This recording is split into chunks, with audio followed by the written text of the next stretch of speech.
been prevented? Because in my mind, there is no justice for Judah. This should never happen to a child, ever, ever, ever. The state should not have to be in the business of raising children. However, when they're abused and neglected by their own family, their caretakers, their parents, that's what has to happen. So foster care in the right circumstances is absolutely what needs to happen. There's no justice for this beautiful little boy. There are the parents, the mugshots. There is no justice whatsoever. But what we can do to bring him justice, to honor his memory, is try to educate and prevent this from happening to any other child. What do you recommend in terms of DCS, in this case, the Child Welfare Agency responsible for investigating and protecting children? What's your first thought on what can we do to prevent this in the future?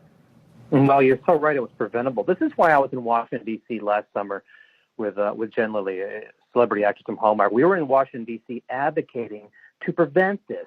You know, foster care reunification is the end goal of foster care, and it can go fantastic, and it can go well. 50% of kids or children who are in foster care are reunified, and many times it's a happy ending.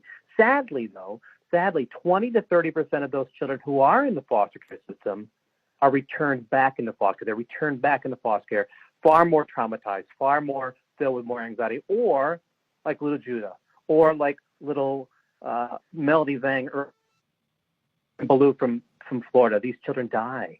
So we need to make sure that the reunification process has an extra step.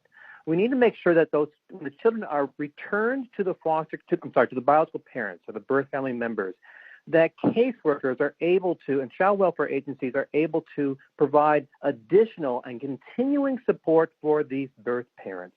You know, when a child is returned to those birth parents, perhaps the birth parent is still struggling with some of their own anxiety, some of their own trauma, some of their own addictions. When the child is returned back to the home, maybe the child returning to the home triggers another set of anxieties for these birth parents. So child welfare agencies need to come around these birth families when a child is returned and wrap around additional support services for these families so instances like this do not happen. Not only that, John, but I have to talk about the legalities of it because I'm a huge advocate for the child welfare system. It is designed and often does protect children and then reunifies when it's appropriate. And I will tell you that I defend a lot of child welfare agency workers. Why? Because they're doing the best that they can. Often we see that they have too many cases on their caseload. You know this as well as I do, that the amount of work they have they can't get to. It does not allow for this to happen. It does not mean this should ever happen as a result of that. But to my point, the child welfare system in this case failed. And here's how it failed.